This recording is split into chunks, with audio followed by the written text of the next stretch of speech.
Hola, buenas tardes. Buenas tardes. Buenas tardes. Buenas tardes. Buenas tardes, profe. Hola, profe. Hola, profe, buenas tardes. Hola, bueno, primero les pido disculpas por la demora, pero no soy quien abre el Zoom, así que estaba esperando igual que ustedes. Ahora recién soy hospedador. Pero bueno, ya arrancamos.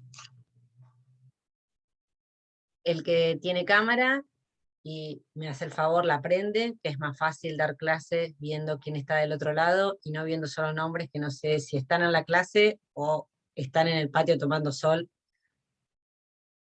que los envidio igual. Si están afuera tomando sol, los envidio.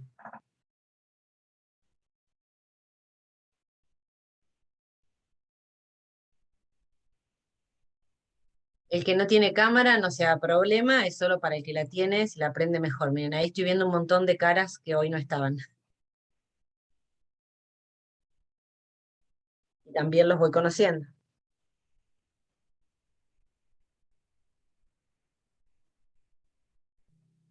Bueno, hoy nos toca empezar a hablar, creo que comienzo yo con el tema de las excepciones.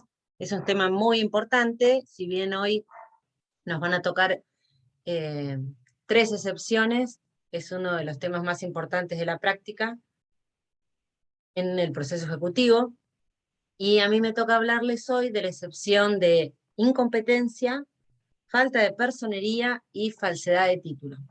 Así que lo que voy a hacer es empezar a compartir pantalla de un PowerPoint, y en base a eso vamos a ir desarrollando la clase, ¿sí? Si no me escuchan o hay algo que no entienden, me frenan y volvemos sobre lo mismo. Ayer ustedes estuvieron con el doctor Casas, llegaron a ver todo lo que es demanda, ampliación de demanda, antes y después de la sentencia, todo eso lo vieron completo. ¿Sí? Bien. Entonces bien, lo que voy a empezar compartiendo antes del Power es un esquema que yo tengo hace un par de años para que ustedes se posicionen en qué etapa del proceso o en qué parte del proceso están. ¿Ven? Tiene unas acotaciones acá mías que no son del libro, pero para que ustedes vean. ¿Lo pueden ver en este momento? Está medio borroso porque la imagen no es muy buena. Sí, profe. Bien. Ustedes en un proceso ejecutivo saben, lo estuvimos charlando también el viernes en la clase práctica, que pueden tener un título completo o incompleto. Si el título es incompleto, lo que ustedes van a tener que hacer es hacer un caminito previo, que es la preparación de la vía ejecutiva. Con lo cual, ustedes, yo no sé si están viendo el cursor, ustedes van a estar, si tienen un título incompleto, van a solicitar al juez la preparación de la vía ejecutiva, acá en su escrito, pueden hacerlo conjuntamente con el escrito de demanda ejecutiva, y en un apartado ponen la preparación de la vía ejecutiva, así es como se hace en la práctica, en el ejercicio de la profesión, no en la práctica materia, siempre les hago la distinción, pero para nosotros en la materia también es de la misma manera. En el mismo escrito de inicio de demanda ejecutiva, en un punto piden la preparación de la vía ejecutiva. Este sería el escrito de ustedes, de presentación o de inicio. Una vez que ustedes lo presentan, el juez va a citar al deudor a reconocer documentos. Acá el libro dice hechos, nosotros no reconocemos hechos en el proceso, sino más que nada documentos, o acompañar en su caso alguna otra documentación, como lo es en la preparación de vía ejecutiva de un contrato de locación, y va a fijar el plazo para que el futuro ejecutado venga a reconocer o desconocer el título o la firma que se le está atribuyendo, ¿no? Bien, Una vez que eso ocurre, si viene y reconoce, automáticamente nos vamos a la promoción del juicio ejecutivo y va a intimar de pago. Si lo desconoce, puede haber eventualmente una pericial caligráfica, y una vez que queda determinado y queda completado nuestro título, vamos a pasar otra vez a este punto, que es el de inicio del proceso en sí, porque esta etapa vendría a ser como una etapa previa a lo que es el proceso ejecutivo en sí. Una vez que el juez tiene el título completo, ya sea por la preparación de vía o porque acompañamos un título completo, va a disponer la intimación de pago. Esa intimación de pago va con la citación a oponer excepciones. El ejecutado va a tener 5 días para oponer excepciones. Una vez que opone excepciones, el juez va a correr traslado al ejecutante o acreedor, como quieran mencionarlo, también por el término de 5 días. ¿Y cómo va a ser ese traslado de las excepciones? La regla general es que es por nota. Las excepciones se corre traslado por nota, Ministerio Ley. En el caso de que presente alguna documentación, el traslado va a ser por cédula. Todo esto es lo que dice el código, pero nosotros ahora tenemos, a partir de noviembre del año pasado, la notificación automatizada, que viene a reemplazar lo que es la cédula. Entonces, ¿qué significa esto? Que el juez, en el proveído que ordena correr traslado al demandado, le va a cargar el domicilio electrónico de las partes y los va a notificar en ese domicilio electrónico de manera automática. ¿Sí? Ya no van a tener que hacer la cédula como antes. Pero en el caso de que tenga documentación, además de cargarle el domicilio a ese proveído que está disponiendo o ordenando el traslado, le va a tener que adjuntar toda la documentación que el ejecutado acompañó con el escrito de que opone excepciones, porque es la única forma que va a poder notificar. Una vez que el acreedor o ejecutante contesta las excepciones, ahí el juez va a ver si abre y aprueba la excepción o si directamente dicta sentencia de trance y remate, porque la excepción puede resolverse con las constancias de la causa. ¿Sí?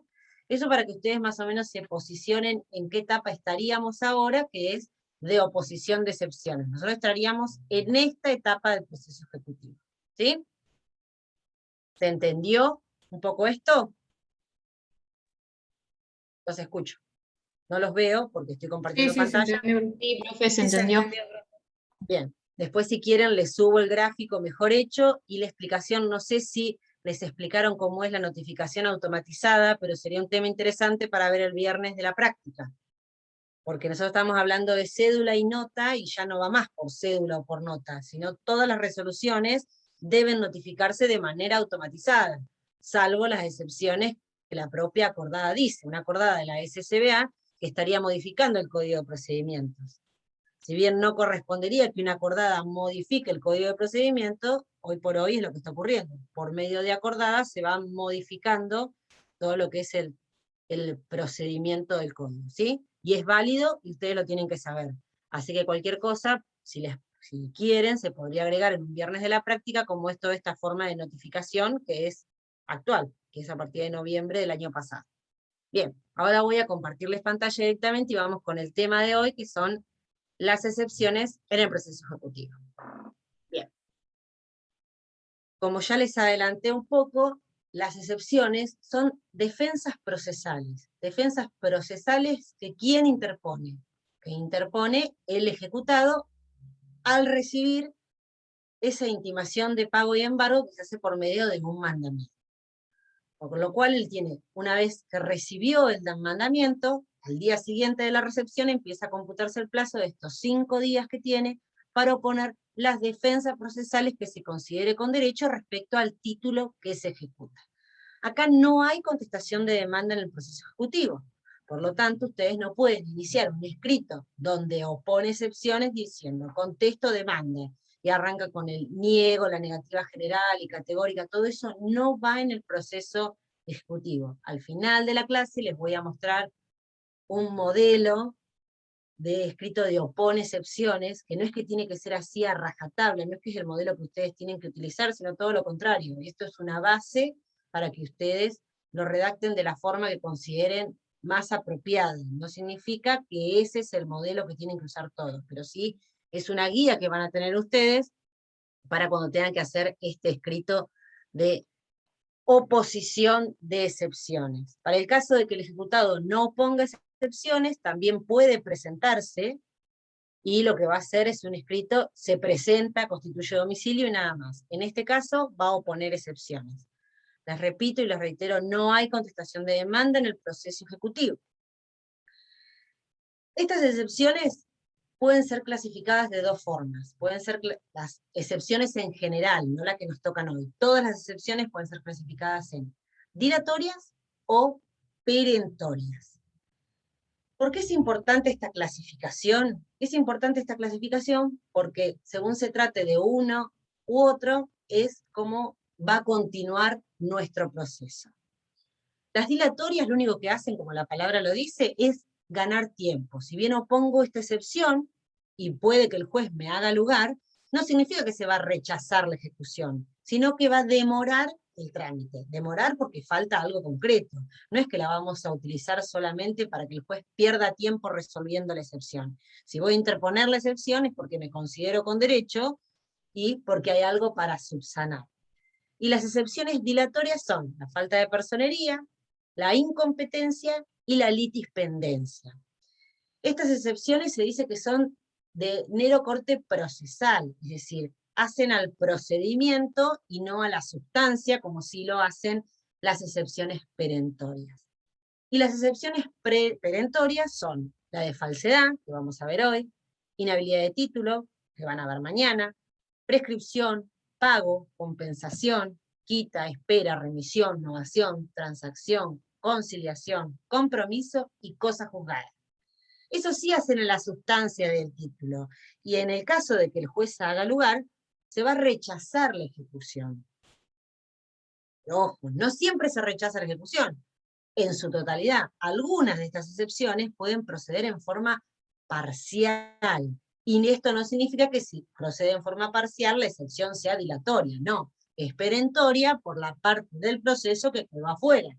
¿Sí? Por ejemplo, una excepción de pago parcial es perentoria, porque si a mí me reclamaban 1.000 pesos y el juez me hace lugar a la excepción de pago parcial y dice, no, no debe 1.000, debe 100, respecto de los 900, sí quedó afuera el proceso, se rechazó el proceso. ¿Sí?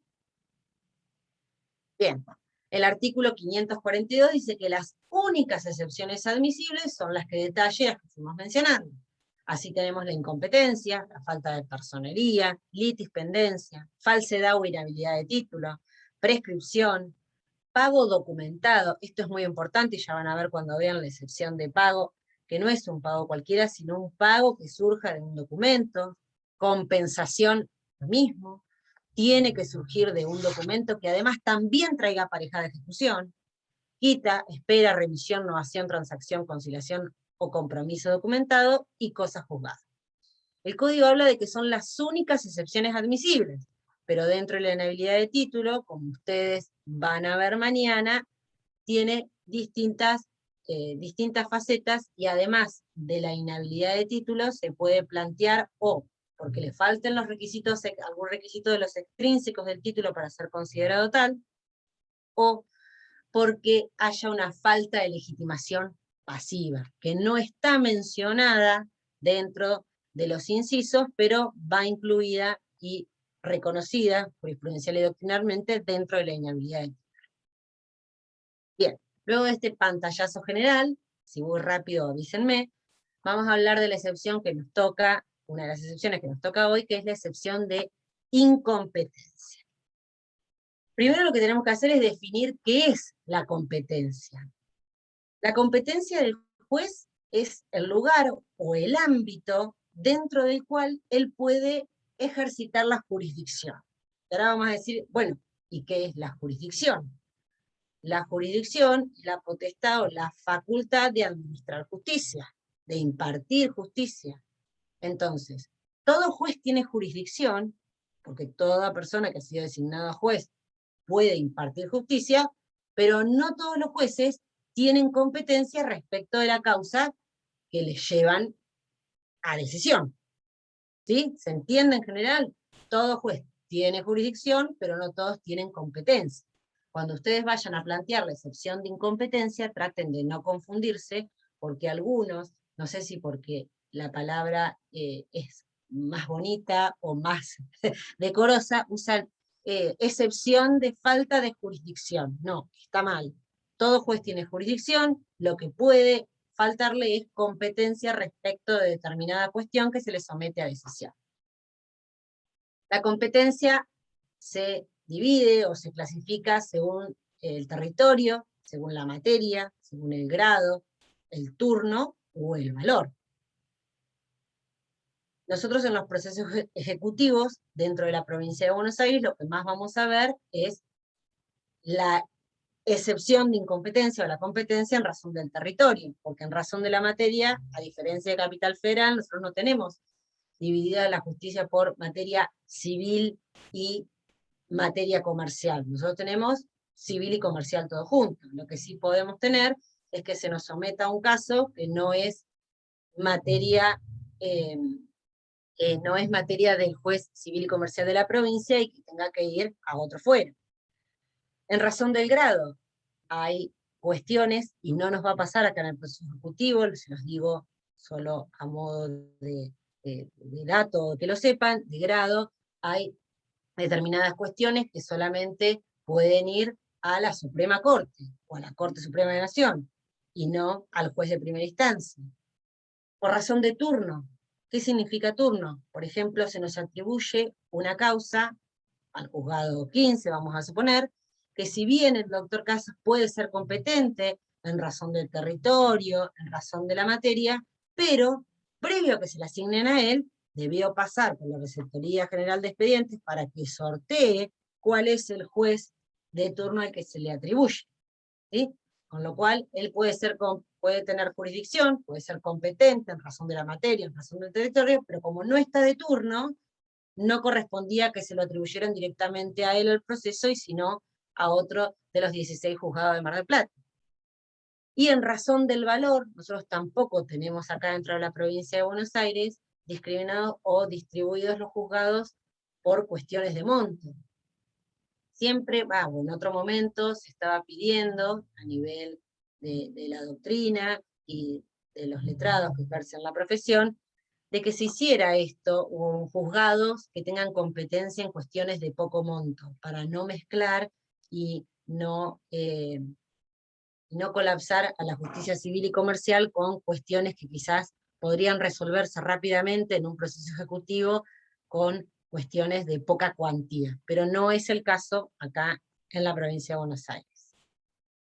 La excepción de incompetencia, entonces, antes, porque voy muy rápido, les quería decir que este orden que tiene el 542, el Código Procesal, les sirve a ustedes al tiempo de que tengan que analizar, siendo abogados de los ejecutados, de que tengan que analizar el título en base al cual los ejecutan. Ustedes tienen en el mandamiento, van a tener una copia del título por el cual les inician la ejecución, y lo primero que tendrían que ir haciendo es ir analizando esto. Bueno, a ver, el título. El juez donde se interpuso, el juzgado donde se interpuso, ¿es competente? Si es competente, vamos al segundo. ¿Tiene personería quien inicia la ejecución? ¿El abogado de quien inicia la ejecución? Tercero, ¿hay otro juicio entre las mismas partes y por la misma contienda? Si vemos que no, pasamos a todas las demás. Si ustedes van analizando, no solamente en el ejercicio de la profesión, sino al tiempo de que ustedes tengan un examen o tengan una actividad para hacer los viernes, si ustedes van siguiendo uno por uno y van analizando uno por una estas excepciones, no hay forma de que se equivoquen, no hay forma de que no se den cuenta o que se olviden alguna de estas excepciones, ¿sí? Así que utilicen el orden que les da el código para ir revisando de esa manera. Profe, sí. Profe, ¿qué tal? Buenas tardes. Una pregunta. En el caso de las... supuestamente ya tenés falta de legitimación pasiva, no voy a plantear la incompetencia directamente, no soy el legitimado, es decir, no soy el deudor. Yo planteo todo. Yo planteo incompetencia, falta de legitimación pasiva. ¿Por qué te digo que tenés que plantear todo? Porque esta es la única oportunidad que vos vas a tener para interponer las excepciones. vamos a suponer que vos vamos a ir al examen, que es lo que hoy les interesa a ustedes. Vos en el examen decís, no, si yo acá veo que en base al ejercicio yo no soy el deudor, no es el legitimado pasivo, entonces listo, planteo esto, total lo demás no me importa. No, yo primero planteo la incompetencia, porque quizás te estás equivocando en el planteo de la incompetencia, o hubo una modificación en alguna ley, o hay un supuesto de excepción que le da la competencia al juez, y el juez te rechaza, por ejemplo, la incompetencia y va a pasar a tratar la falsedad. En cambio, si el juez dice, soy incompetente, ya la falsedad no te la trata. ¿Sí? Y ahora vamos a ver, si el juez dice que es incompetente, qué es lo que pasa con el proceso. Si el juez es incompetente y vos planteaste todas las excepciones, vamos a ver qué pasa con esa intimación de pago. Claro, yo me refería a que si directamente planteabas la falta de legitimación pasiva, es decir, directamente no soy el deudor y el proceso no me corresponde. Pero si el juez no es competente, no podría, igual ahora vamos a ir a la incompetencia, ¿no? Estamos justo viendo la incompetencia. El juez no podría analizar la inhabilidad de título. Listo. Porque Entonces solo tendría el que que va a plantear poder en este caso estudiar, la competencia claro, y la por eso inhabilidad. primero se ve la competencia. Primero, el juez puede resolver esta contienda que se le trajo, es competente para resolver esta contienda que se le trajo. Si vemos que sí, paso a la otra. Bueno, a ver, ¿quién me ejecuta tiene representación o poder suficiente para hacerlo? Sí, bueno, ¿entendés? Pero si yo tengo para plantear la incompetencia y la inhabilidad de título por falta de legitimación pasiva, las tienen que plantear todas en el mismo escrito que ponen excepciones. Sí, si el juez se declara incompetente, no va a pasar a resolver la otra porque no podría hacerlo. Pero cuando va al otro juez, la litis ya estaría trabada, y el otro juez tendría que resolver respecto de esta inhabilidad. ¿sí? Claro, gracias, profe. No, por nada. Bien, estábamos por acá. Bueno, esto es lo que les mencionaba hoy, que la excepción de incompetencia en los procesos ejecutivos, más que nada vamos a tener por cuestiones de territorio, por lo tanto va a ser meramente dilatorio, que es lo que dijimos, no es dilatar el proceso para embromar al ejecutante, sino que lo único que voy a hacer es postergarlo porque hay una cuestión específica que hace mi derecho de defensa, que yo puedo poner incompetencia y quiero que el que resuelva sea un juez competente. Bien, puede ser a pedido de parte o de oficio. ¿Qué es esto de oficio? El juez debe analizar, como ya les mencioné en la clase del viernes para los que estuvieron, hay 3 momentos para que el juez analice el título.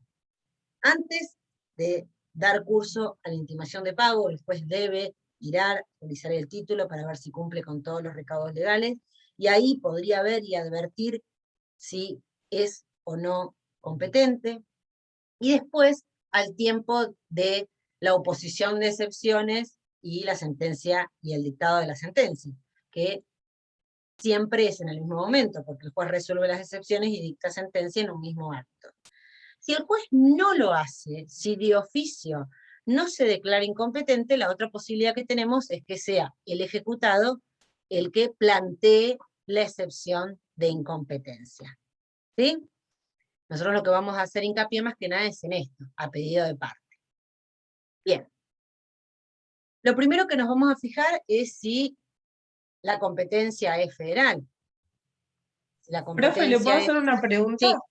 Sí. De oficio tiene 2 momentos, entonces, antes de dar curso a la intimación y en el dictado de la sentencia y la resolución de las De excepciones. excepciones, sí. En sí, se habla del análisis del título, que hay 3 momentos para analizar el título. Denme un segundo, que mi hija me está avisando que ya está, y me avisa a mí, y yo no la puedo ir a buscar. Así que le estoy avisando a quien la tiene que ir a buscar. Perdón.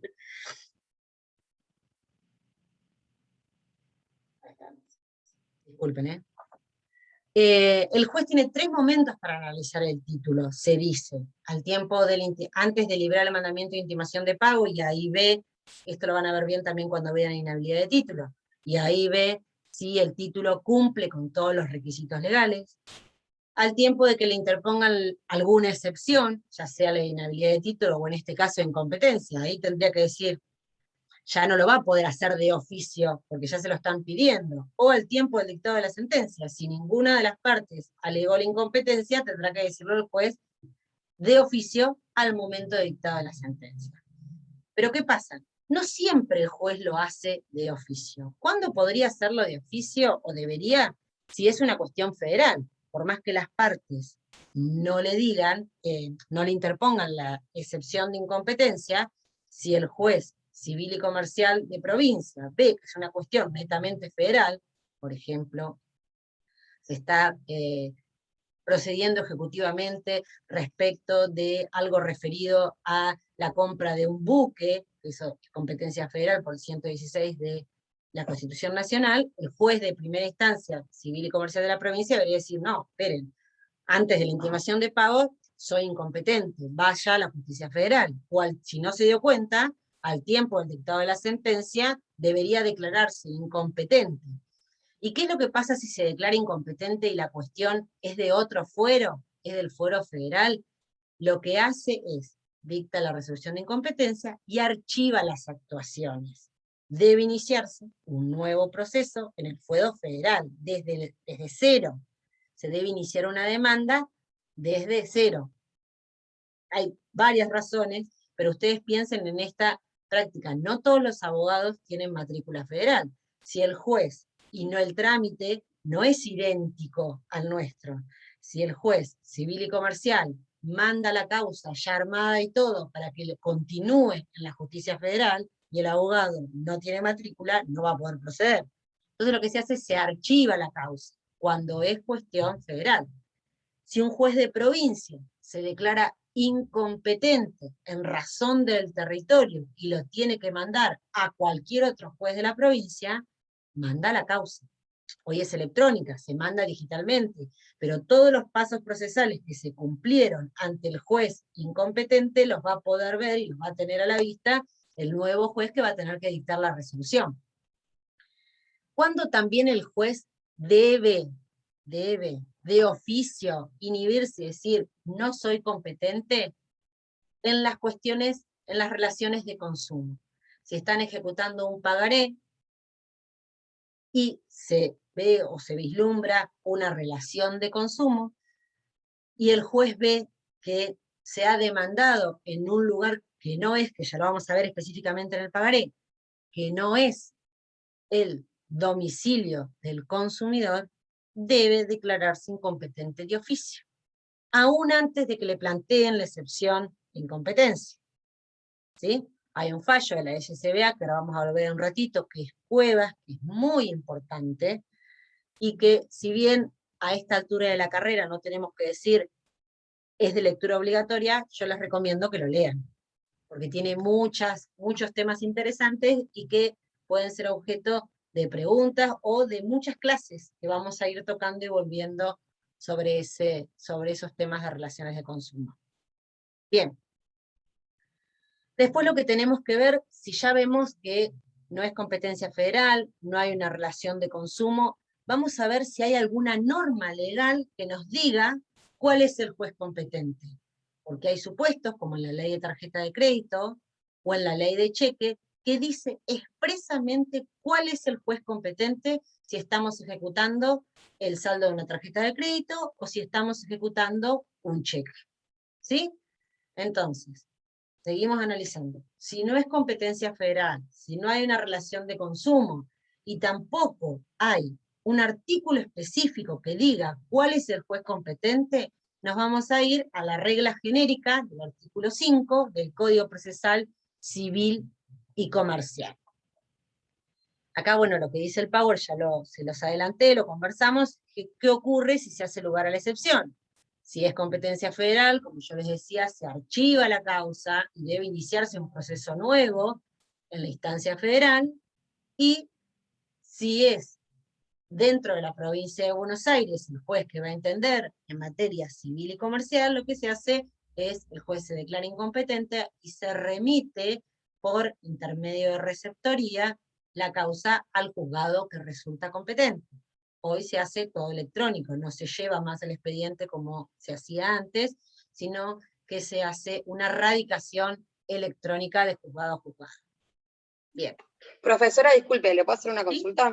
Sí, Entonces, también. en el único caso en el que se archivaría y arrancaría de cero serían los casos de competencia federal. Exacto. Eso sí que les quede claro porque es solamente en ese supuesto. El juez se declara incompetente, va a regular honorarios y va a ordenar el archivo de las actuaciones. Una vez pagos los aportes de ley, se ordena el archivo de las actuaciones.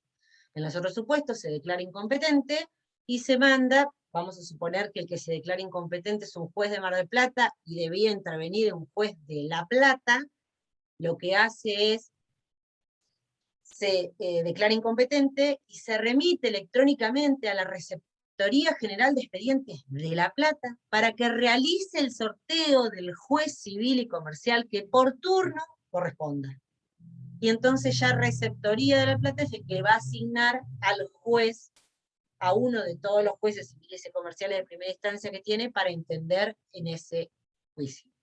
Si es dentro del Departamento Judicial de Mar del Plata, por ejemplo, vamos a suponer que el juzgado 2 se declara incompetente porque el que debía intervenir es el juzgado 5 por una cuestión especial, también va a comunicar a Receptoría y Receptoría lo va a asignar al juzgado competente y vamos a tener que hacer nosotros la radicación electrónica.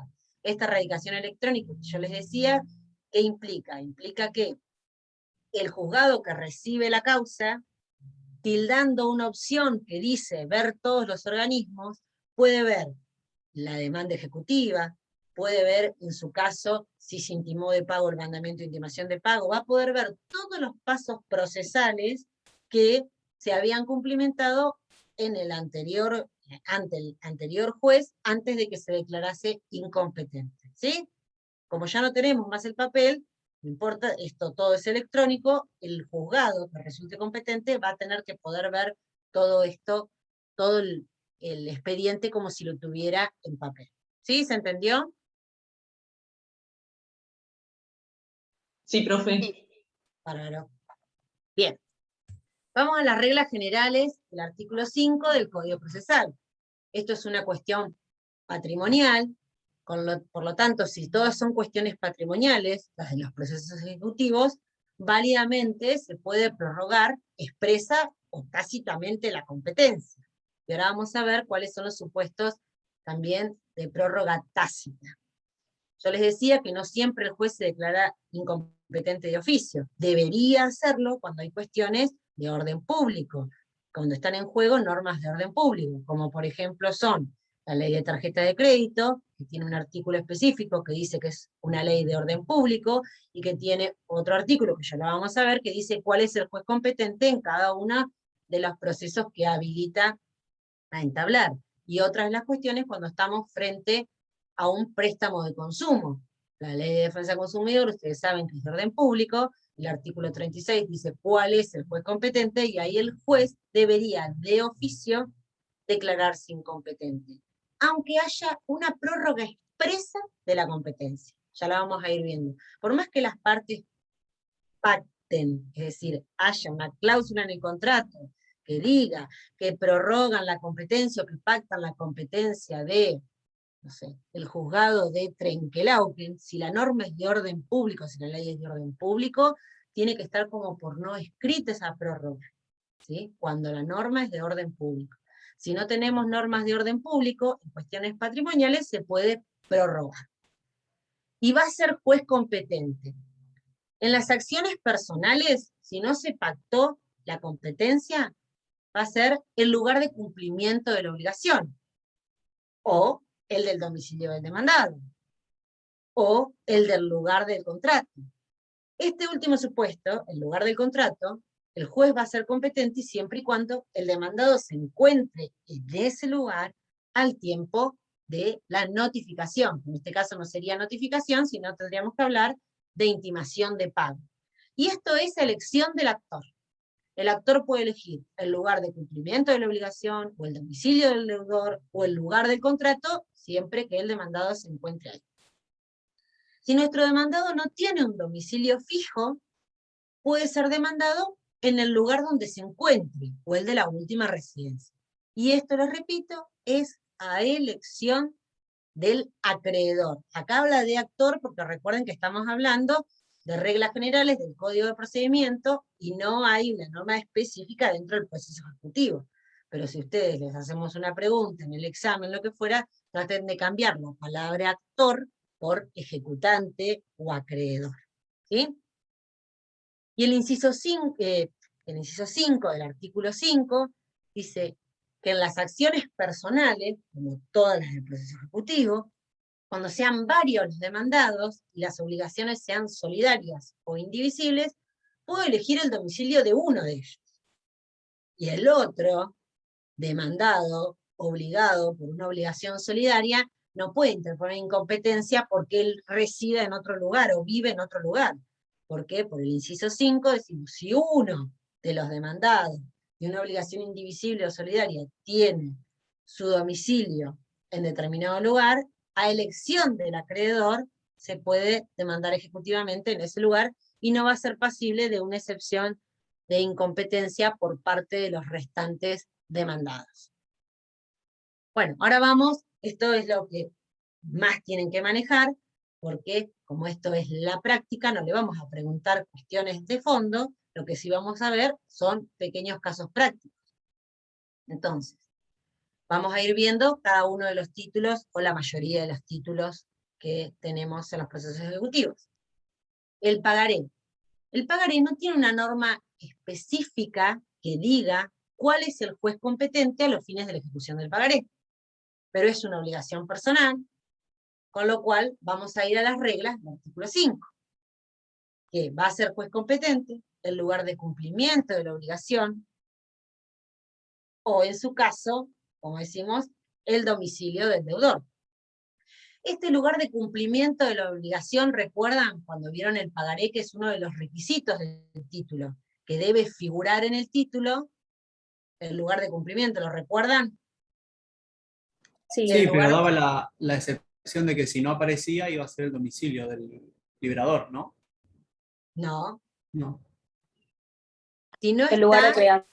el lugar de creación. creación. Miren, fíjense que yo acá justo es. volví a poner lo mismo. Es el lugar de creación. Por lo tanto, si nosotros vamos a utilizar esta suplencia legal del lugar de creación, podría ser competente, o es competente también, el juez del lugar de creación, si es que no figura el lugar de cumplimiento de la obligación. ¿Sí? Pero porque hicimos el caminito que yo les mencionaba al principio. Me voy al decreto ley 5965, como no hay una norma que me diga quién es el juez competente, me voy al artículo 5. Y el artículo 5 me da la opción, el lugar de cumplimiento de la obligación o el domicilio del deudor.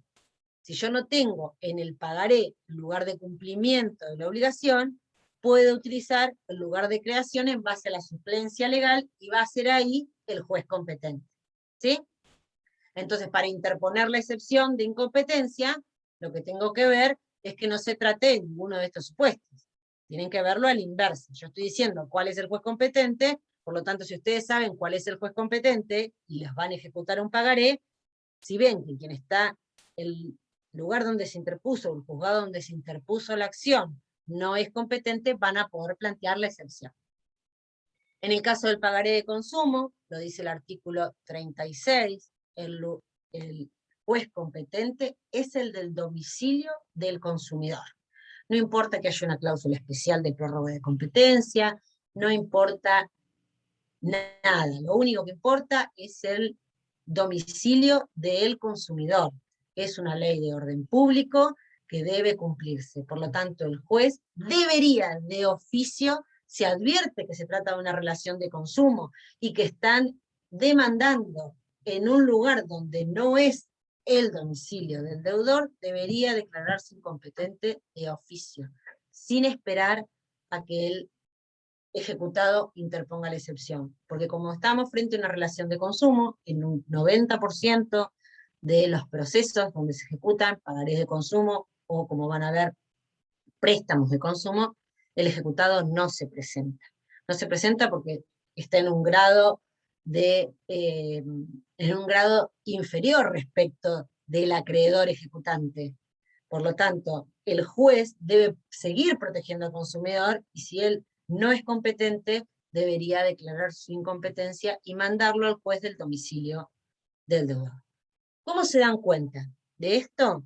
y al lugar donde denuncie para el diligenciamiento de la intimación de pago.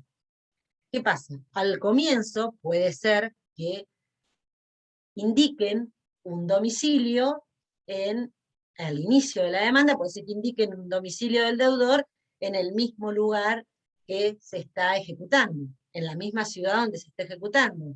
Pero después va el mandamiento y dicen que no vive ahí o lo que fuera, y denuncian otro domicilio y ahí recién el juez se da cuenta. Entonces a veces no puede ser en el primer despacho declararse incompetente en una relación de consumo. Por ahí tiene que ver bien cuál es el domicilio que se denuncia y que tenga elementos para determinar que hay una relación de consumo y pueda declararse incompetente. Y si él, les repito, si el ejecutado no dice nada y se intimó de pago, al tiempo del dictado de la sentencia, el juez deberá declararse ahí incompetente. ¿Sí? Profe, y en ese caso, ¿por qué domicilio nos guiamos? ¿Por el que está a los fines del contrato o el domicilio real? No, en el contrato, si hay una relación de consumo, por más que el contrato diga otro domicilio, cualquier otro domicilio, si el propio acreedor ejecutante te denuncia, la intimación de pago debe ir al domicilio real. Eso te tiene que dar claro. La intimación de pago debe ir al domicilio donde la persona vive. Si el contrato dice otro domicilio cualquiera y al tiempo de intimar de pago, te denuncia como domicilio real otro diferente, vos vas a ver en el domicilio que quiere notificar si sos competente o no. Porque el contrato puede decir cualquier cosa, pero lo que efectivamente vos tenés que ver es que donde quiere intimar de pago sea el domicilio del consumidor y vos seas juez de ese domicilio. ¿Sí? ¿Se Bien, entiende? sí. Bien.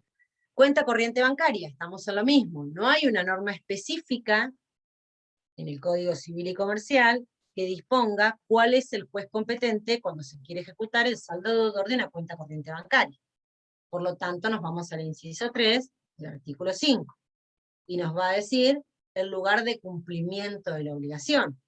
¿Cuál es el lugar de cumplimiento de la obligación de la cuenta corriente bancaria? La sucursal donde se abrió la cuenta.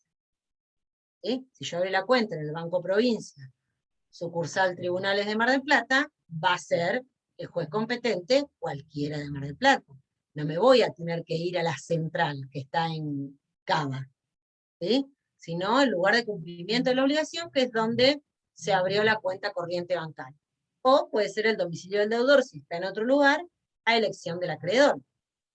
Pero ¿qué pasa? Toda persona que abre una cuenta corriente bancaria, por disposición del BCRA, tiene que denunciar y constituir un domicilio a todos los efectos de la cuenta corriente en el lugar donde se abrió la misma. Entonces termina como unificándose tanto el domicilio del deudor como el lugar de cumplimiento de la obligación.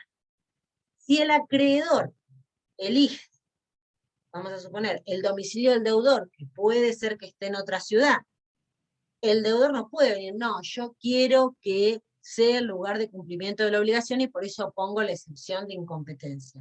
No puede interponer la acción de competencia porque es competente tanto el juez del domicilio de cumplimiento de la obligación como el del deudor.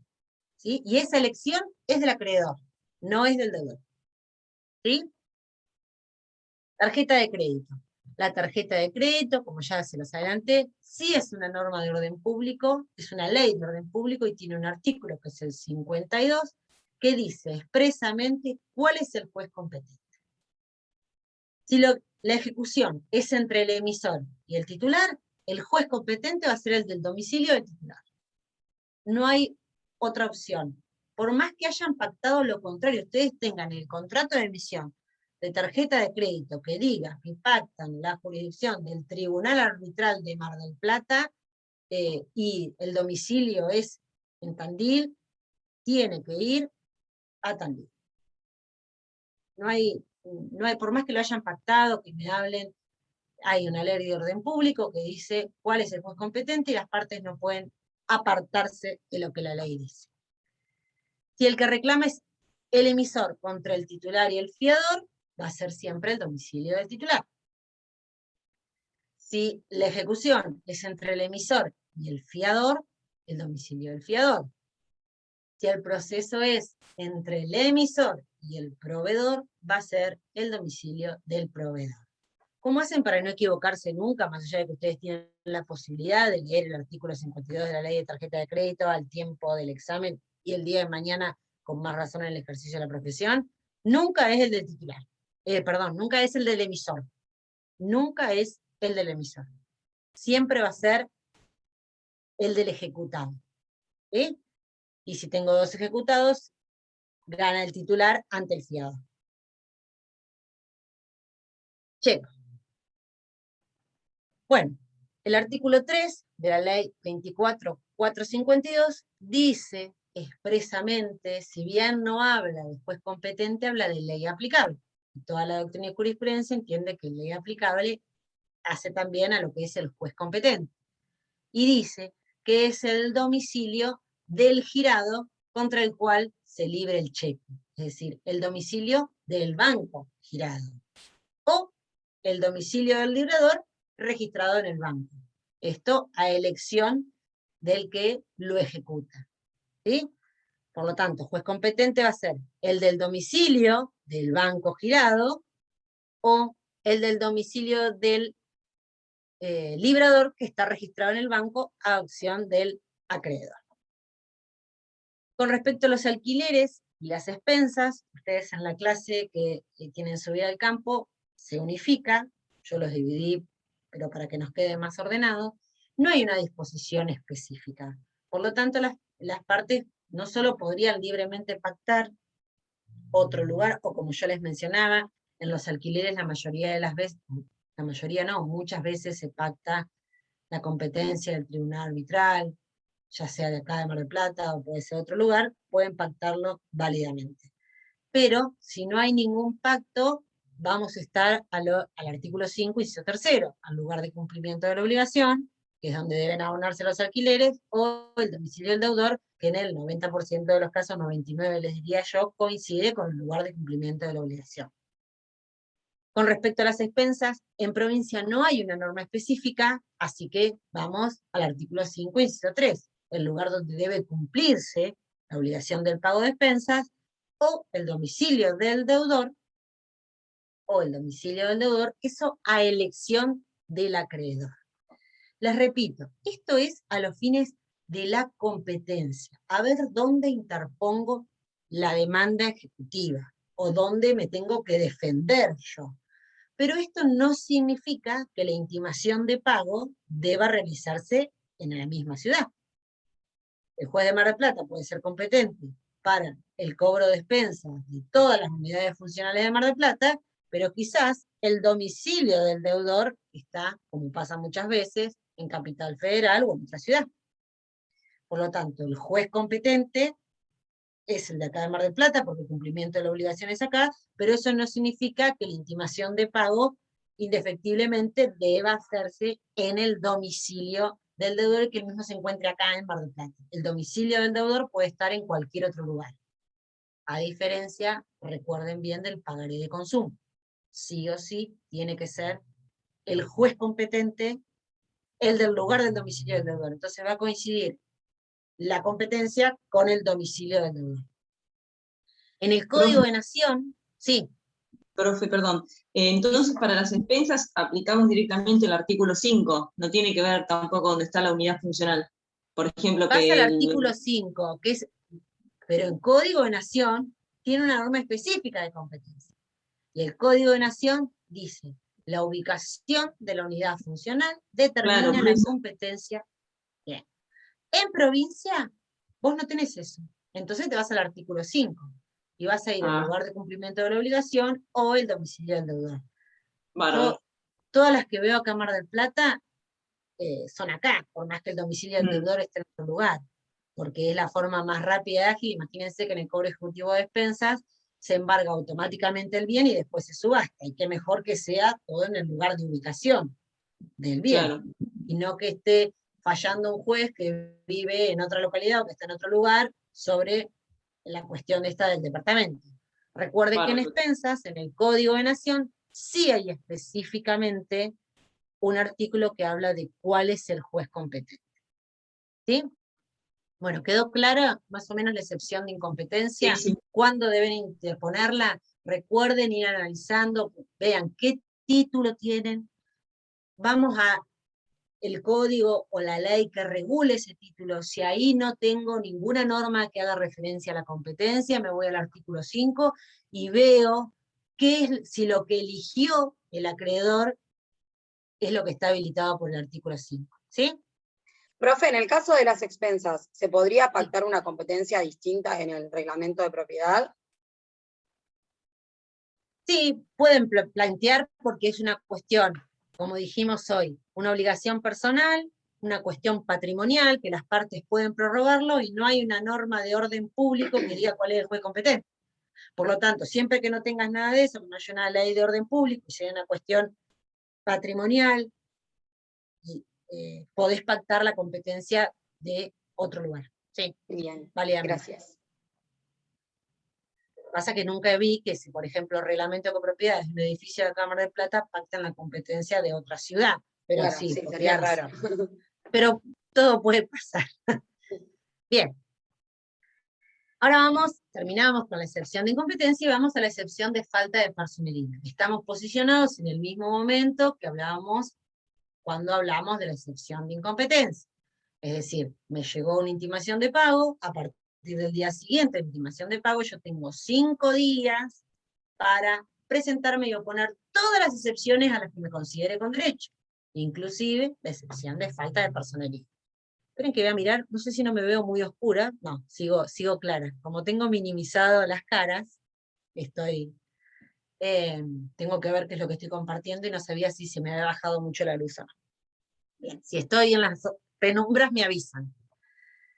La excepción de falta de personería, como mencioné, hay que interponerla dentro del término de 5 días, en el escrito donde además, en el presente, y constituye domicilio. Algo que me olvidé cuando hablamos en general de las excepciones, esta es la oportunidad para usar el latiguillo que les gusta mucho a ustedes utilizar, y que es en legal tiempo y forma, vengo a interponer excepción de. ¿Por qué en legal tiempo y forma? Porque yo acá tengo un plazo para interponer. No utilicen ese latiguillo cuando inician la ejecución, porque vienen al legal tiempo y forma. Ustedes vienen a interponer la ejecución, mientras esté vigente y no les quede prescripta la acción, en el momento que desean. En cambio, el ejecutado puede venir en cualquier momento a poner excepciones. Tiene que venir en el término de estos 5 días del que quedó intimado de pago. Entonces, cuando hagan el escrito, acá sí utilicen el legal tiempo y forma, vengo a interponer excepción de, y ahí relatan todo. Bueno, la excepción de falta de personería es aquella donde hay una ausencia o falta de capacidad civil para estar en juicio o de representación suficiente en el ejecutante, en el ejecutado o sus mandantes. Caemos, ¿cómo en el ejecutado? Sí, bueno, si yo soy ejecutante, viene el ejecutado, se presenta, me pone 10.000 excepciones, pero no la falta de personería, ¿yo qué puedo decir como acreedor?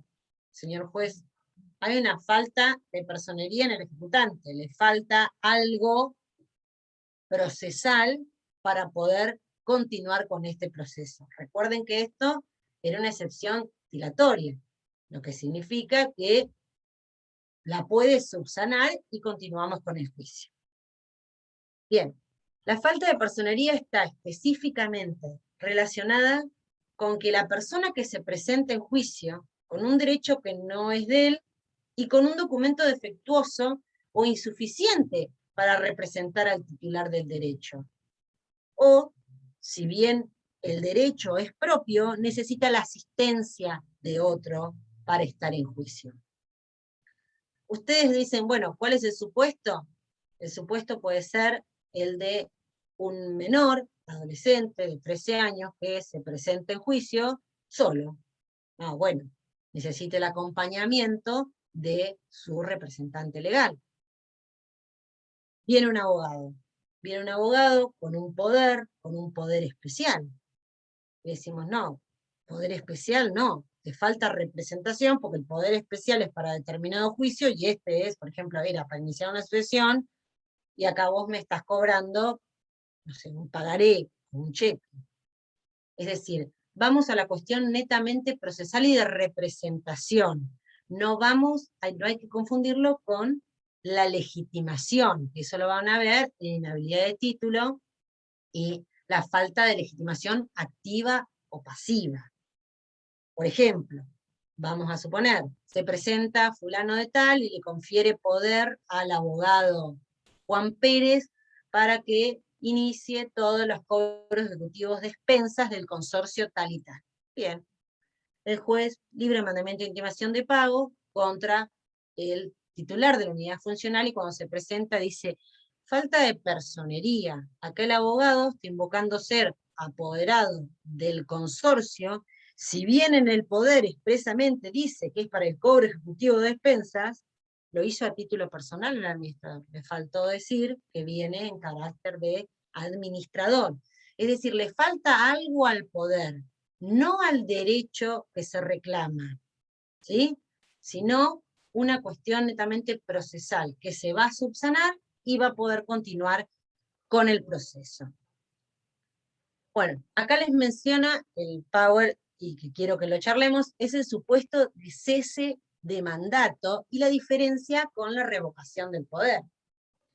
Pasa con mucha frecuencia que, por ejemplo, en los consorcios, también pasa con los organismos estatales, por ejemplo, la municipalidad, donde el administrador le confiere poder general para juicios a determinado abogado. Por el transcurso del tiempo, cambia el administrador. El cambio de administrador, o se ve más claramente en el caso de la municipalidad, el cambio de intendente, no anula el poder que tiene el abogado. Para anular el poder que tiene el abogado, tiene que haber una expresa revocación de mandato hecha por el nuevo administrador, o en su caso, por el nuevo intendente. ¿Se entiende? Ustedes no podrían plantear una falta de personería en un supuesto donde venga el abogado con un poder de hace 10 años, que le confirió quien hace 10 años era el administrador del consorcio, aunque ahora sea otro, ¿sí?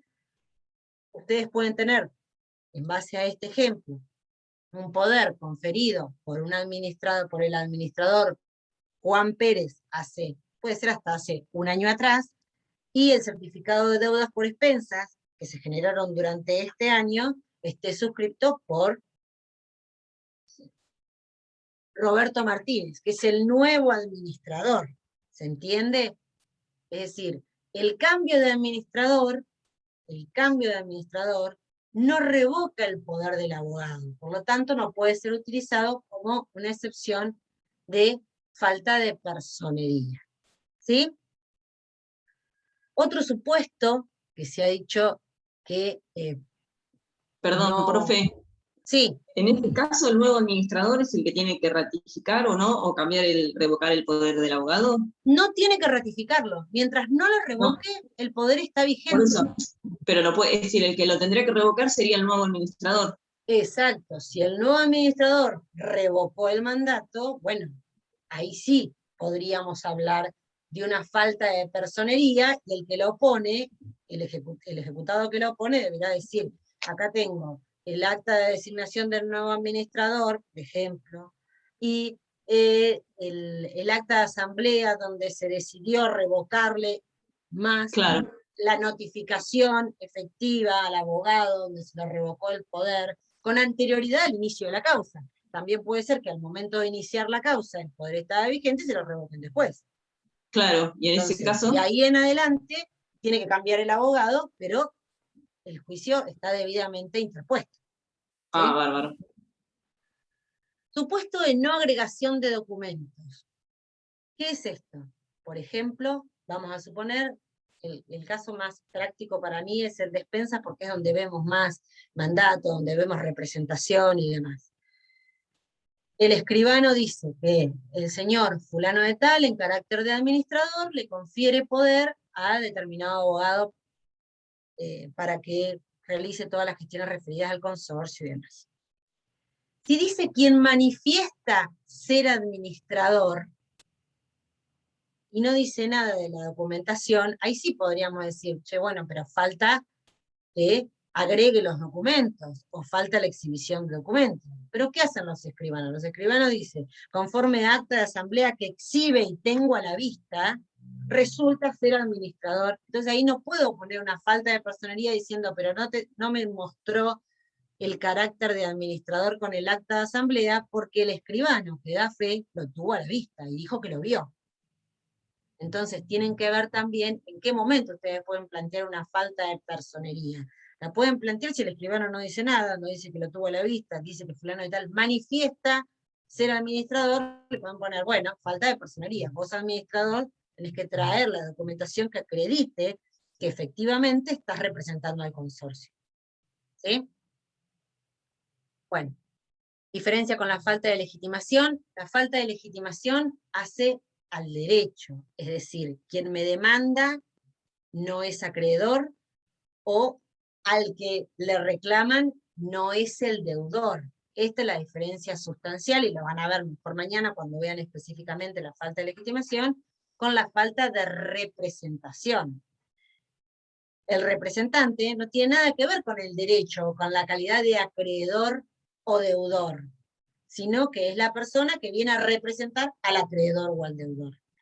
En este caso, en la falta de legitimación activa, es decir, quien me está ejecutando no es el acreedor, no tiene derecho, es otra persona, y a quien está ejecutando no es el deudor, no es el legitimado pasivo de la obligación que se ejecuta. ¿Sí? El efecto de la sentencia que resuelve la falta de personería es esto que yo les mencionaba. Se le confiere un plazo para que en el término de 5 días subsane la deficiencia. Si no subsana la deficiencia, ¿qué pasa? ¿Se rechaza la ejecución?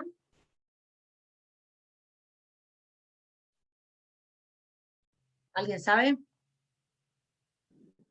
No, profesora, se lo tiene desistido del proceso.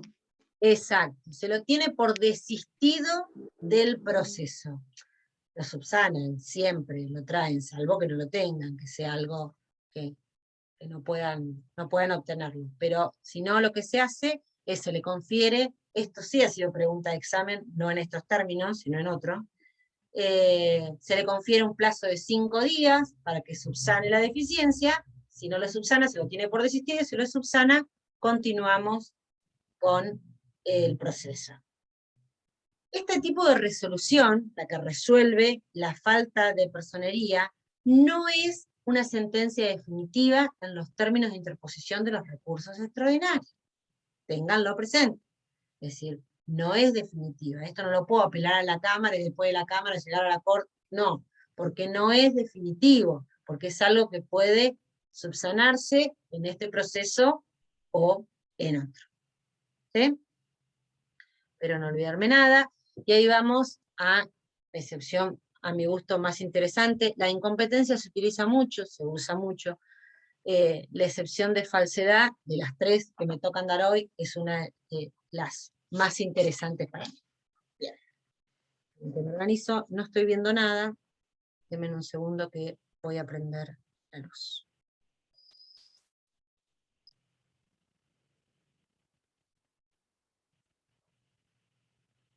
Ahí bien. Tengo la luz un poco lejos.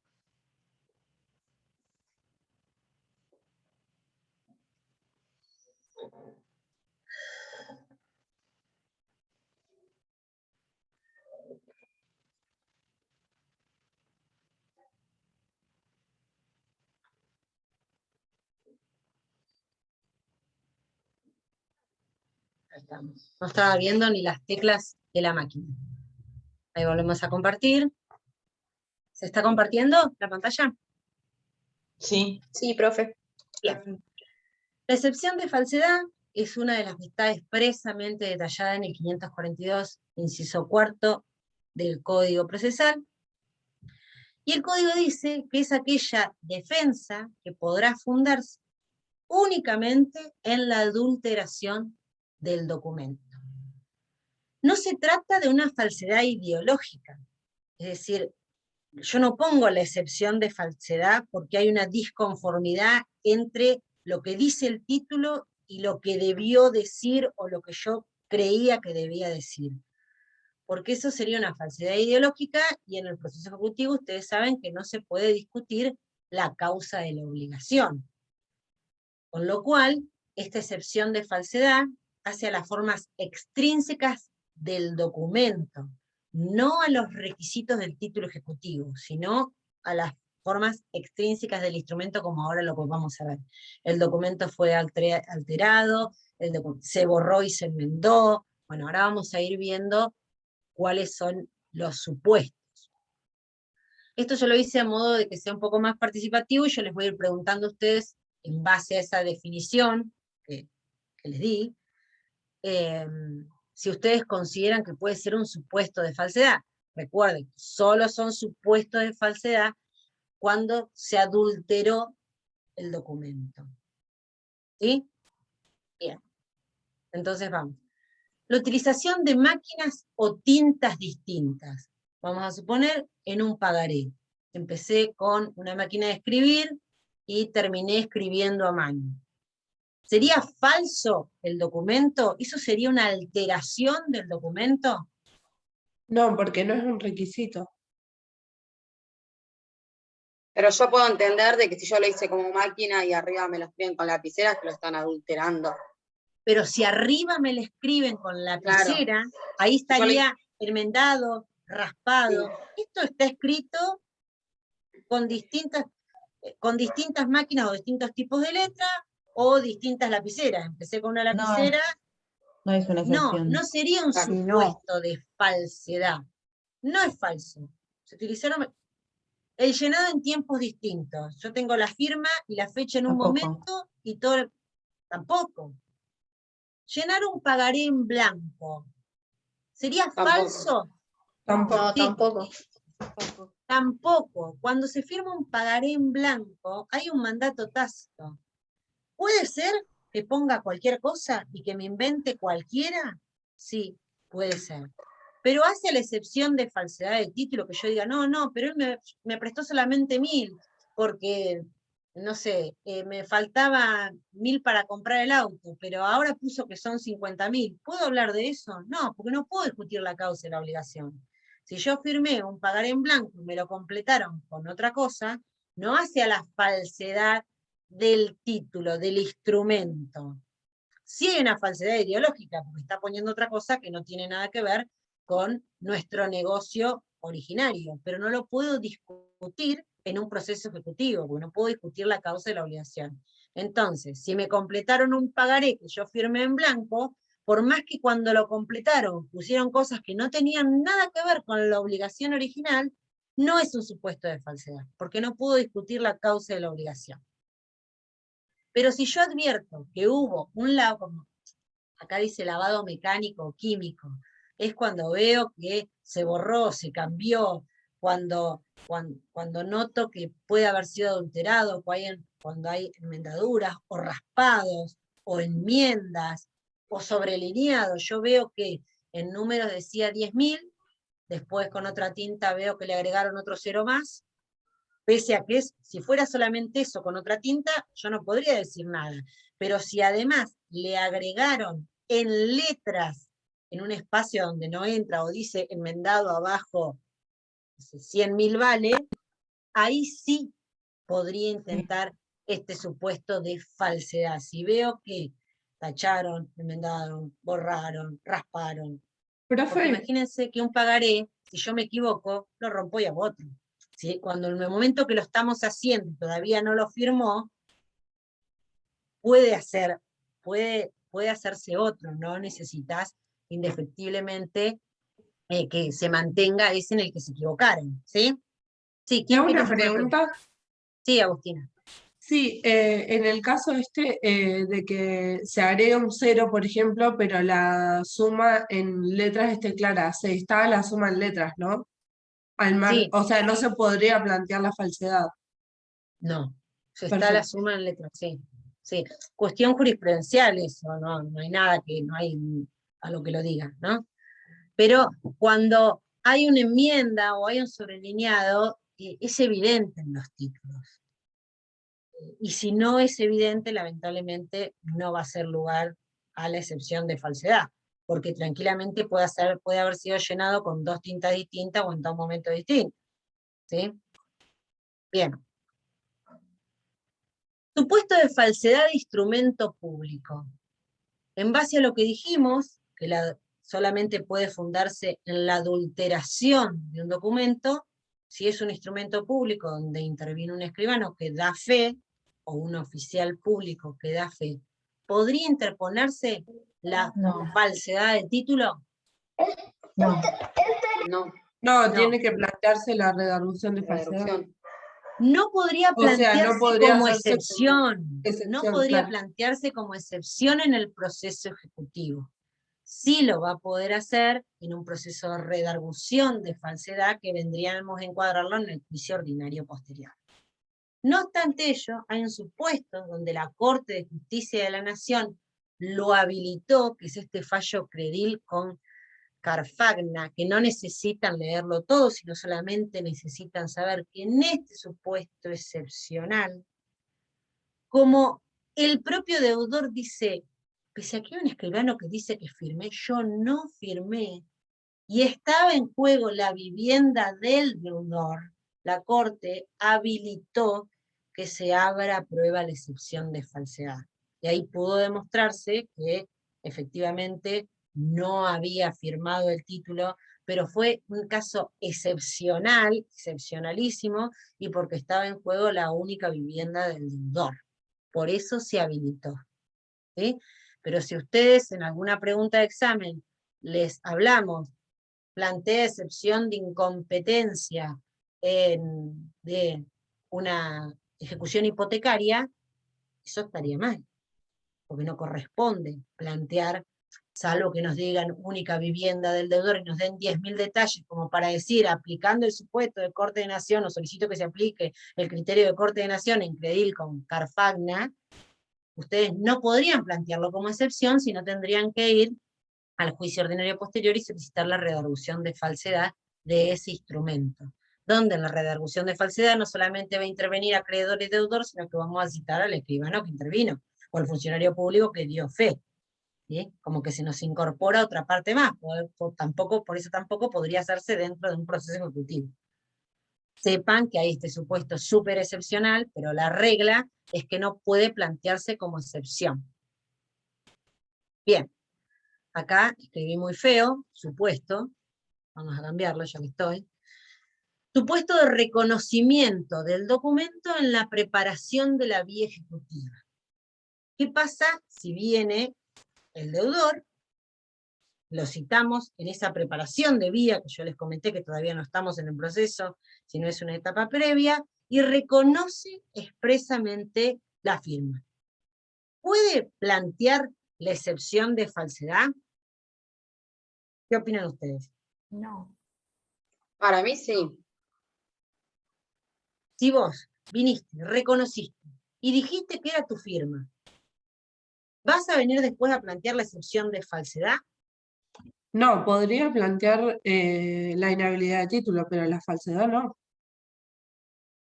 La falsedad de la firma no la puede plantear, porque ya la reconoció, estaría Sí, contra sus básicamente propios sí. actos. Pero Lo por que ejemplo, sí, no, la yo no estoy excepción, hablando del supuesto tácito, yo estoy hablando que lo cité Ah, a preparar la vía, vino y me dijo, ah, sí, la firma es mía. Después no puede plantear la excepción de falsedad de su firma. claro. No, Sí, porque sí iría va a contra poder Ahí plantear no. el supuesto de adulteración, de raspaduras, y dice, es mi firma, pero tiene un lavado químico el instrumento, tiene una tachadura, tiene una enmienda, fíjese que usaron liquid paper, y ahí sí tendremos que abrir a prueba y verificar si más allá de que es su firma, el contenido fue adulterado, ¿sí? El contenido original fue adulterado. ¿Qué pasa si el supuesto de que no comparece a la preparación de vía ejecutiva? Si no viene a preparar la vía ejecutiva, ¿qué tiene que hacer el juez? Lo cita a reconocer el instrumento y no viene. ¿Qué hace el juez? Se tiene por reconocido. lo tienen por reconocido. Claro, pero eso es una presunción legal. Con lo cual, más allá de esa presunción, ahí sí puede venir el ejecutado y plantear la excepción de falsedad y decir, no es mi firma. Porque esa preparación de vía ejecutiva y esa presunción legal es al solo efecto de completar el título, pero no es que le da validez al título. Para eso puede plantear, por eso puede plantear aquel al que se le tuvo por preparada la vía ejecutiva en forma tácita, como mencionó recién una compañera, se lo tuvo por reconocida, puede venir y plantear la excepción de falsedad. Con lo cual recuerden, si reconoció en la preparación de vía, no puede plantear falsedad de la firma. Sí podrá plantear alguna adulteración, raspado, lo que fuere. Si no compareció y se le tuvo por preparada la vía ejecutiva, válidamente puede venir y oponer la excepción de falsedad en toda su amplitud. Otra diferencia que hay, que siempre nos gusta marcar entre el Código de Nación y el Código de Provincia, que para el Código de Nación, en la excepción de falsedad, se debe negar la deuda. En el Código de Provincia no es una exigencia ni del Código ni de la jurisprudencia. Mañana van a ver que en la excepción de inhabilidad de títulos, si bien el Código no dice nada, la jurisprudencia obliga a negar la deuda, y aquel que no niegue la deuda, el juez no va a pasar a tratar la inhabilidad de títulos. Pero no se da el mismo supuesto en la excepción de falsedad. En la excepción de falsedad en provincia no es necesario que se niegue la deuda. Sí, en nación. Forma de interposición. Para oponer la excepción de falsedad, no puedo decir opongo la excepción de falsedad y ahí quedarme. No, tengo que interponerla en forma clara, categórica, tengo que decir por qué es falso, dónde está adulterado. Si yo digo que el documento fue adulterado, raspado, salvado sin mi firma, ¿no? Que fue modificado en su versión original, les repito, no es el supuesto de firma en blanco, sino que yo firmé el documento con un determinado contenido y ahora está borrado, cambiado, adulterado, tengo que decirle al juez, darle detalles precisos en qué parte fue adulterado, por qué entiendo que fue adulterado, y ofrecer la prueba idónea. Esto también lo vimos el viernes, que yo les dije que todo aquel que opone una excepción tiene la carga de la prueba. Puede ser que algunas excepciones se resuelvan con la constancia de la causa. Por ejemplo, la incompetencia surge del mismo título del domicilio que se denuncia para la intimación de pago y el domicilio que surge del documento que yo traigo cuando contesto demanda, que tengo que traer, perdón, no contesto demanda en el Ejecutivo, pongo excepciones, traigo escaneado mi DNI, ya surge que el domicilio es otro, y bueno, después no tiene que abrir a prueba. Pero esta excepción se debe abrir a prueba. Y la prueba esencial es la pericial caligráfica. Debe ofrecerlo quien opone la excepción. Y lo que se abre a prueba no es el proceso ejecutivo, sino la excepción específica que se plantea y que necesita actividad probatoria. La prueba caligráfica, es decir, un perito calígrafo, va a ser la única persona idónea que nos pueda decir si el documento fue adulterado y si la firma, o si la firma es o no del ejecutado. Como se hace en el mismo escrito que opongo la excepción, automáticamente ofrezco prueba. ¿Qué pasa si no ofrece prueba? No va a ser el actor o el acreedor el que lo ofrezca en subsidio. Si yo alegué que la firma no es mía, yo soy el que tengo que probar. No el acreedor. El acreedor prueba mostrando su título. Esa es la prueba del acreedor. Por lo tanto, el deudor debe ofrecer la pericial caligráfica.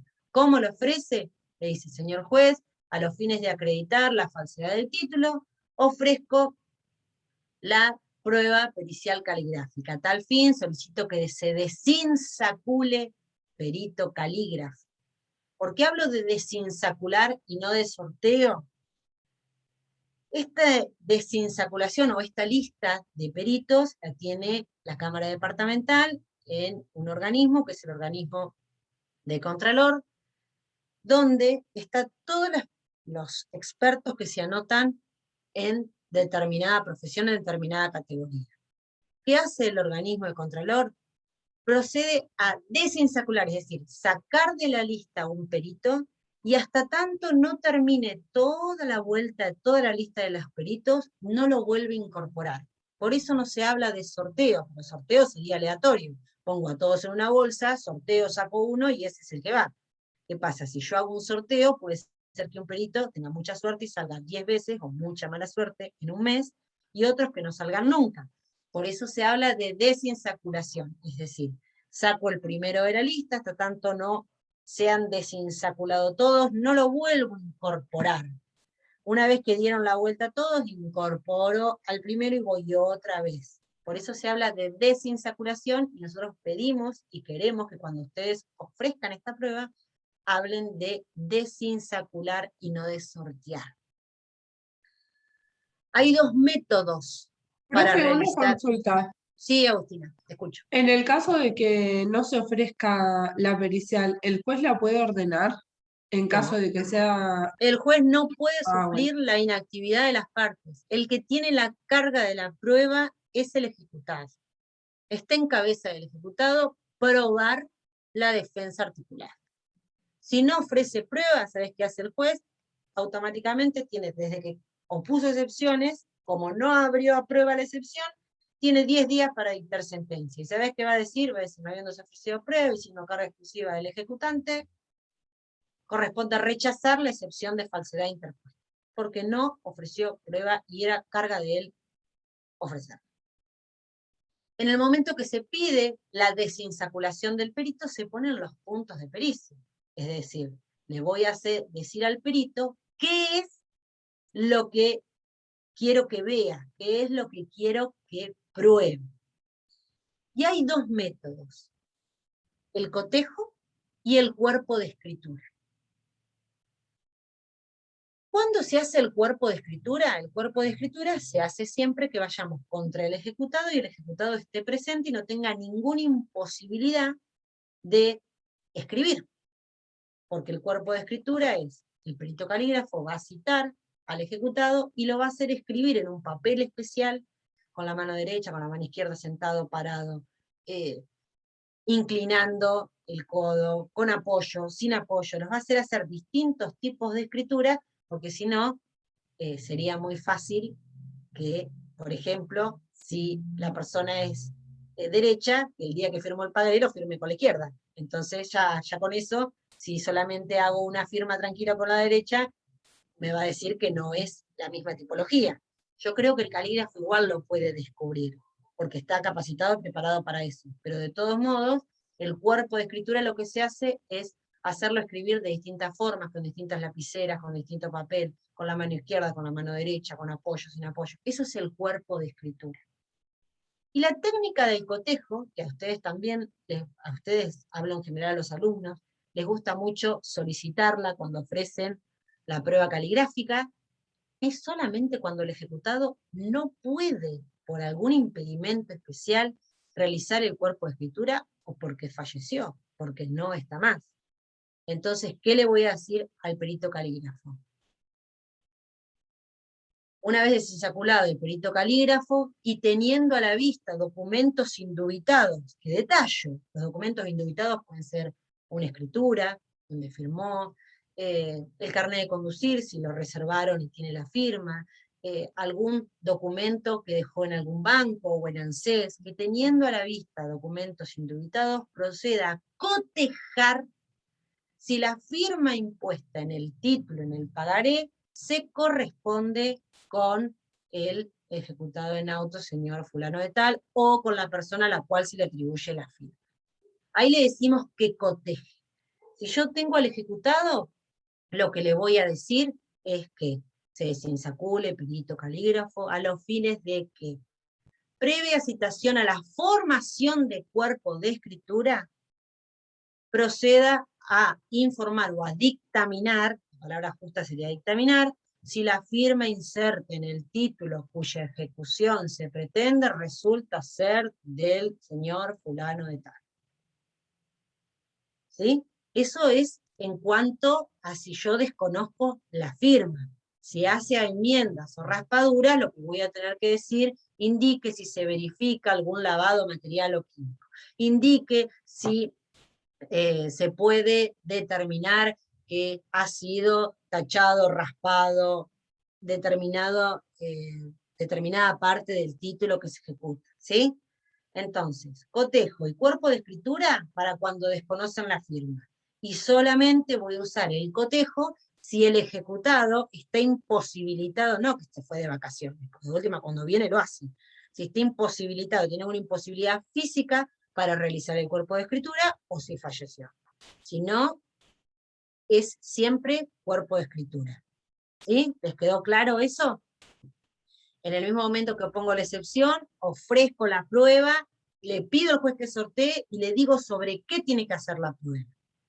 Una vez que el juez me hace lugar a la apertura a prueba de la excepción, lo que va a hacer va a fijar, va a ordenar la desinsaculación, se va a liberar un oficio a la Cámara Departamental, que es donde está el organismo de Contralor, el organismo de Contralor nos va a informar los 2 o 3 días que fue desinsaculado determinado perito calígrafo, con su domicilio, su teléfono, todo, para que le cursemos la notificación, y el juez, una vez que acepte el cargo del perito, va a fijar un anticipo para gastos. ¿Por qué les hablo del anticipo para gastos? Porque ustedes pueden haber hecho todo hermoso, haber opuesto una excepción en tiempo y forma, pueden haber ofrecido la prueba de manera correcta, pueden haber pedido la desinsaculación, puede haber venido a aceptar el cargo, pero si ustedes no pagan el anticipo para gastos, que es un monto que el juez fija para aquellos gastos inmediatos que tiene el perito, que no es adelanto de honorarios, es un anticipo por los gastos que tiene que hacer. Si ustedes no lo abonan, se les cae la prueba y no pueden producir la prueba. Si no lo abonan en el término que el juez pide, siempre todo plazo, cuando no hay una determinación legal de un plazo, todos los plazos son por 5 días, nos van a intimar por 5 días. Si no deposito el anticipo, la contraria va a decir, señor juez, tenga por desistida de la prueba y dicte sentencia, porque no pagó el anticipo para gastos.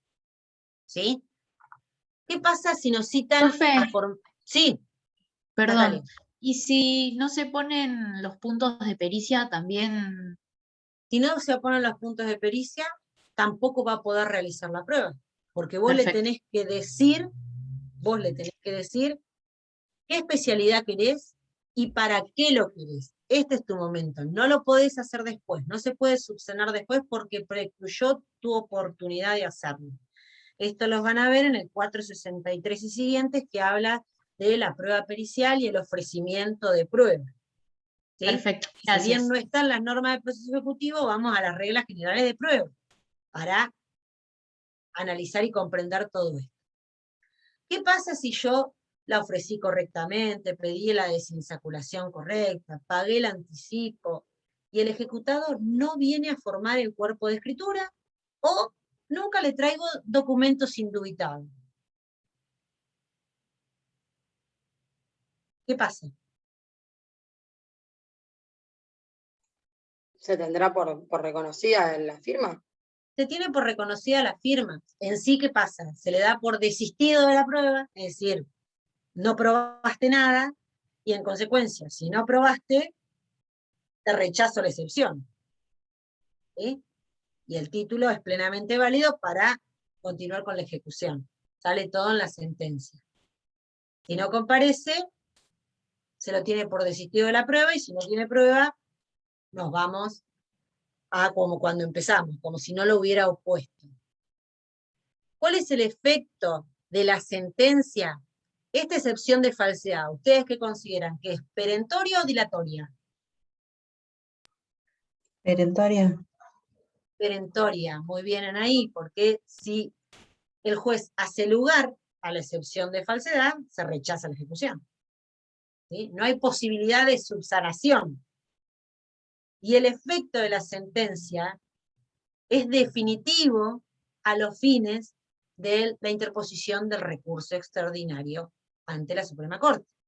Porque esta cuestión no va a poder ser debatida si el juez me hace lugar a la excepción, o si la rechaza, porque se prueba que la firma es mía, no puedo discutir otra vez el tema de la firma en el juicio ordinario posterior. ¿Sí?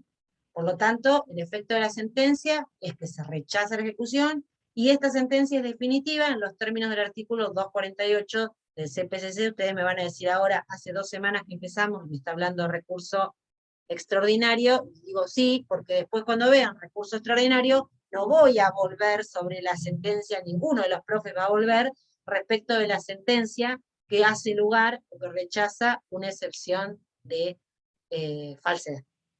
¿sí? Así que ténganlo en cuenta, se los digo ahora, voy a tratar, si me toca a mí, de recordárselo, y si no, ténganlo como un supuesto que habilita el recurso ante la SCBA. Bueno, dudas, preguntas, tengo una imagen más para compartir si quieren, que es de una excepción así interpuesta, para que ustedes la vean. Sí, y no sé quién me quiere hacer una pregunta. Tengo una pregunta que por ahí es medio Jazmín. Jazmín. Que por ahí es medio obvia, pero en el caso que, por más burda que sea la reparación que se haya hecho en el título, no sé, estaba escrito con tinta azul y yo arriba le puse el rojo, lo taché, es re burdo. ¿El juez no puede de oficio rechazar la ejecución? No, de oficio no. Bien. De oficio no. No. Lo que sí debe de oficio la de incompetencia. Si se trata de una norma de orden público, debería de oficio inhibirse. Pero no sé si se los comenté, pero por ejemplo, en el contrato de locación, donde dijimos que las partes pueden prorrogar, pactar la competencia que quieren. Vamos a suponer, o en un contrato, en un préstamo personal, donde no advierto relación de consumo ni nada. Es una obligación personal, patrimonial, pactaron la competencia del tribunal arbitral. Pero le interponen receptoría general de expediente, en vez de ir y llevarlo al colegio de abogados para que iniciarla ante el tribunal arbitral, se sortea un juzgado, y el juez en ese caso, más allá de que vea el pacto expreso de competencia en el tribunal arbitral, no se va a declarar incompetente de oficio. ¿Por qué? Porque puede ser que el ejecutado venga y oponga excepciones o no ponga excepciones y consienta esta nueva prórroga tácita de la competencia ante el juez civil y comercial. ¿Por qué? Porque es mucho más caro litigar ante el tribunal arbitral. Entonces, ¿por qué el juez de primera instancia va a decir, no soy competente porque acá pactaron otra cosa, entonces me declaro incompetente? Quizás el ejecutado consienta, pero si viene el ejecutado y dice, que nos ha pasado también, no, que lo hace netamente dilatorio, dice, no, nosotros pactamos tribunal arbitral, yo quiero ir al tribunal arbitral por más que me salga más caro, ahí el juez debe hacer lugar a la excepción de incompetencia, porque lo pactado es ley para las partes, y tendrá que inhibirse de entender. ¿Sí? Pero solamente debería hacerlo de oficio en estas cuestiones que son netamente de orden público. En las demás, puede. Verá si lo hace o no. Ahí les quiero compartir, a ver si lo puedo ver. A ver si acá lo puedo cambiar. No lo voy a poder girar acá. Esperen un segundo, que lo voy a abrir desde otro lado, lo voy a girar, y ahí les muestro.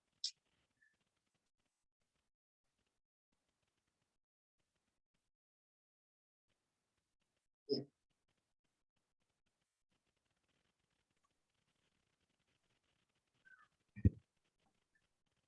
Esto, si les interesa, después lo podemos subir.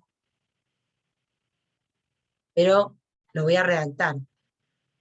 Esta es la presentación que ustedes harían como ejecutados. Recuerdan que no tiene sumario. El único escrito que tiene sumario es el del inicio de una causa.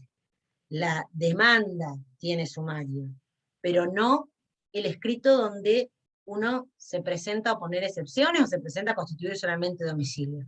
O pone excepción, señor juez, bueno, acá por mi propio derecho, es decir, viene la parte, viene el ejecutado, pone el patrocinio letrado, pone todos los datos del abogado, acá algunos datos le falta, porque esto es más viejo que las nuevas acordadas de corte. 1. Vengo en tiempo y forma. Algunos usan vengo en legal tiempo y forma. Acá sí corresponde que lo utilicen, porque ustedes tienen el plazo de 5 días para poner excepción. Y dice, de conformidad con lo dispuesto en el artículo tal, a poner excepción de, y ahí dicen, la excepción que quieren, o poner, que van a poner 1, 2 o 10. En este caso la de la prescripción. Esto vendría a ser la pretensión del escrito de oposición de excepciones. Acá no está el título pretensión, porque esto lo saqué de un libro, no es que lo armé yo. Por eso les digo, si quieren, puedo mejorarlo y subírselo hasta el campus para la próxima. Esta sería la pretensión. a qué vengo y lo que le pido al juez, a poner excepción de prescripción, solicitando a ella que se haga lugar a ella con empresa en posición de costas. Bien, y acá vienen los fundamentos de la excepción. Le quieren poner acá el título fundamentos, y acá bien dice, según surge el título base de la ejecución, desde que se suscribió hasta que me lo ejecutan, pasaron tantos años, con lo cual, en virtud de lo dispuesto en un artículo tal, está prescripto. Esperen que les voy a buscar el otro, pero me va a pasar lo mismo con el otro y el giro. ¿Pueden ver esto, lo que estoy compartiendo? No, la segunda parte. No. No, Bueno. profe, quedó en lo que No, no estaba se ve. pasando. Ahí voy. Bien.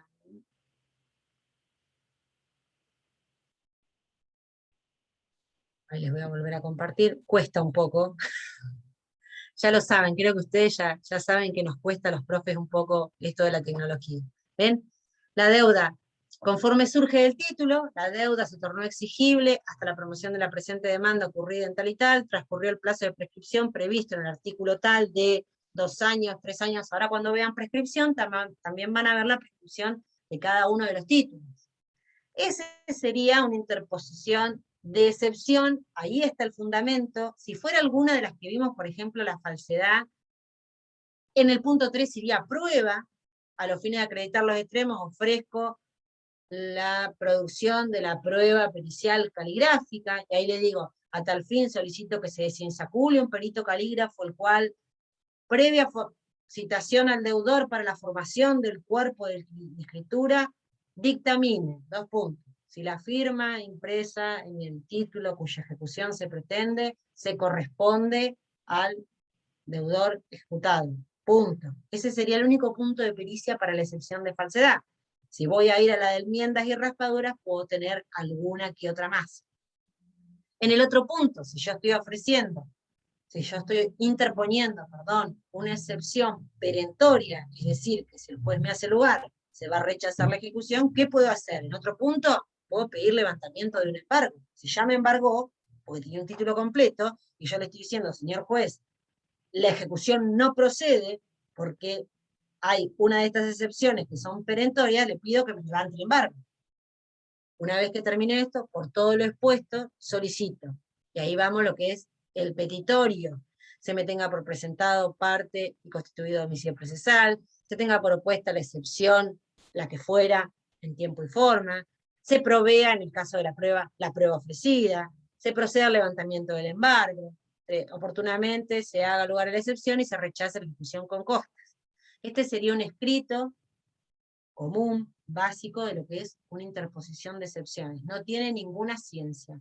Lo que tienen que saber es que no lleva sumario, que sí tiene esta pretensión, que si quieren le ponen el título de pretensión, y si no directamente hacen bien la pretensión, y sería suficiente para el opone excepciones, y que nunca deben decir contesto demanda. Eso es lo básico que tienen que saber respecto a las excepciones, al escrito de interposición de excepciones, que lo van a ver seguramente, van a practicar el viernes con alguna de las excepciones que ya hayan visto.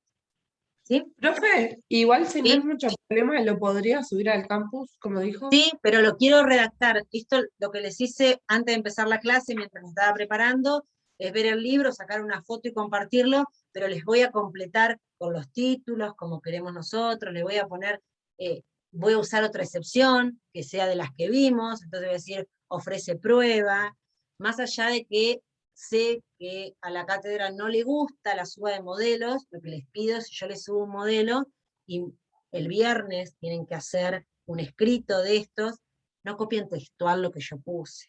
Cámbienle un poco, pónganle color, cámbienle la letra, agréguenle alguna cita legal. Yo no les voy a poner cita legal, les voy a poner puntos suspensivos para que ustedes lo completen. Porque lo que queremos es que ustedes creen sus propios escritos, porque por ahí yo hago un escrito que el día de mañana a determinado juez dice, ah, no, acá no puso tal cosa. Bueno, entonces ustedes traten de crear sus propios escritos. Siempre es más fácil teniendo una guía. Utilicen como guía lo que yo les voy a subir, pero no lo copien textual, porque si no, no subo ningún modelo más, porque me van a perseguir todos los de la cátedra. ¿Sí? Bueno, Muchas chicos, gracias. gracias por la Gracias. atención, este día tan lindo. Les agradezco y nos vemos la próxima. Hasta luego. Hasta la Gracias. próxima. Chao, gracias. Hasta la próxima. Gracias. Chao. Gracias. Gracias.